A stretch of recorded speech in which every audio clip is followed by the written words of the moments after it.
बिस्मिल्लाहिर्रहमानिर्रहीम। अस्सलाम वालेकुम नाज़रीन, मैं हूं मोहम्मद शहबाज और आज की एक्सेल ट्रिक के साथ मैंने आपको सिखाना है कि एक्सेल की फ़ाइल को ऑटोमेटिक कैसे सेव करते हैं। यानी कि अगर हम इसके अंदर डाटा लिखने के बाद इसको यहाँ से अगर हम क्लोज़ कर दें तो जो भी हमने इसके अंदर एडिटिंग की है या जो भी लिखा हुआ है वो ऑटोमेटिक सेव हो जाए।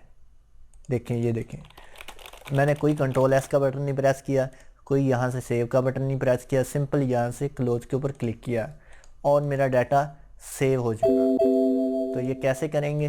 तो सिंपल ट्रिक है। तो उसके लिए सबसे पहले मेरे इस वीडियो को लाइक करें। लाइक करने के बाद अब देखें ज़रा, आपने क्या करना है, सिंपल फाइल एक्सेल को ओपन करना है।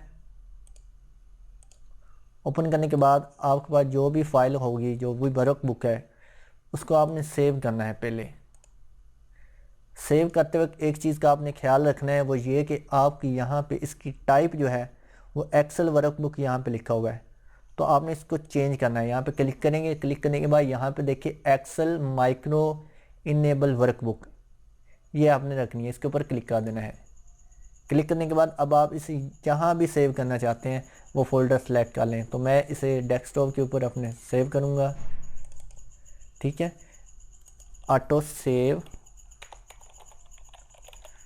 2 के नाम से ये लीजिए और यहाँ से सेव के ऊपर क्लिक कर देना है। अब देखिए मैं इसके अंदर लिख रहा हूँ और इसको बंद कर रहा हूँ तो मेरे पास इस तरह की ऑप्शन आ रही है। तो यहाँ पे सेव की आ रही है, मैं चाह रहा हूँ कि ये सेव की ऑप्शन या ये डायलॉग बॉक्स ना आए, डायरेक्ट सेव हो जाए। तो उसके लिए क्या करना है, आपने इसको मैं एक बार फिर से क्लिक करता हूँ। आपने सिंपल तरीका ये करना है कि Alt F11 का बटन प्रेस करना है। Alt F11 जैसे ही आप प्रेस करेंगे आपके पास इस तरह की एक विंडो ओपन हो जाएगी। इसमें आपने यहाँ पे दिस वर्क बुक के ऊपर डबल क्लिक करना है और यहाँ पे एक कोड है, मैंने कॉपी किया हुआ है, वो पेस्ट कर देना है। ये कोड आपको नीचे डिस्क्रिप्शन में मिल जाएगा, इसे समझ लीजिएगा ज़रा क्या है। यहाँ पे टाइप है जी वर्क बुक सेलेक्ट की और यहाँ पे बिफोर क्लोज का बटन सेलेक्ट किया है। इसमें सबसे पहले देखें लिखा हुआ है this work book dot save, कि ये वर्क बुक सेव हो जाए। कब हो?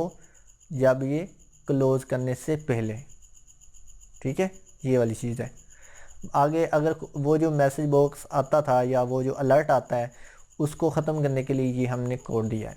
तो हमने सिंपली इसको कॉपी करना है और कॉपी करने के बाद अपनी एक्सेल के अंदर पेस्ट कर देना है बस, और उसके बाद यहाँ से इसको बंद कर देना है। अब देखिए इसके अंदर मैं जो भी लिख रहा हूँ इसको बंद करूँ तो ऑटो सेव टू, इसको दोबारा से खोलूँ, देखें बंद किया, ऑटो सेव हो चुका है, ठीक है। ये देखा ऑटोमेटिक सेव हो रहा है।